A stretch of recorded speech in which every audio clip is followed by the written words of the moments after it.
The wisdom of Proverbs is pretty unique.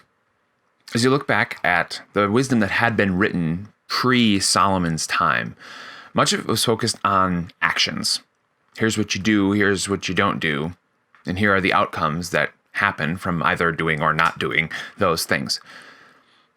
But the book of Proverbs is unique, especially the first 9 chapters, which seem to be Solomon's opening address to his son. They focus less on the practical, this is what you shouldn't do or should do, and more on the theoretical. Who should you be? Or who should you not be? You should be the type of person who, sure, does X, Y, or Z. But that doesn't just come because of behavior modification or habit.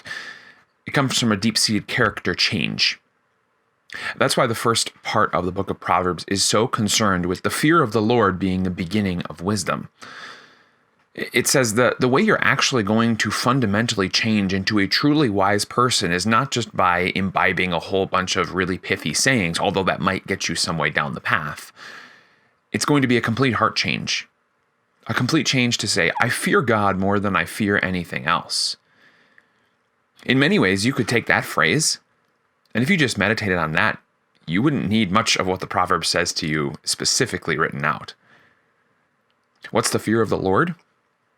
It's understanding the first commandment, that God is God and you are not, that everything that you do in your life is under His purview, that He is controlling it for your good, that He's getting stuff done that's outside of your ability to comprehend, much less do, that He is the one who has planned out your steps to be beneficial to other people, and that all the suffering that comes into your life is under His gracious control also, to either grow you or to bless somebody else.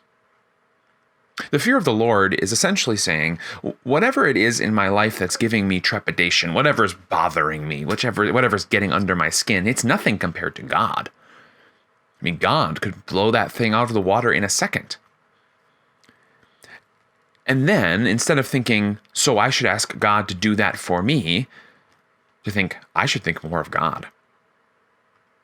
To see God as someone who can fix your problems is to make yourself God and God your assistant. But to see God as the one who is worth fearing is to see Him above everyone, including you.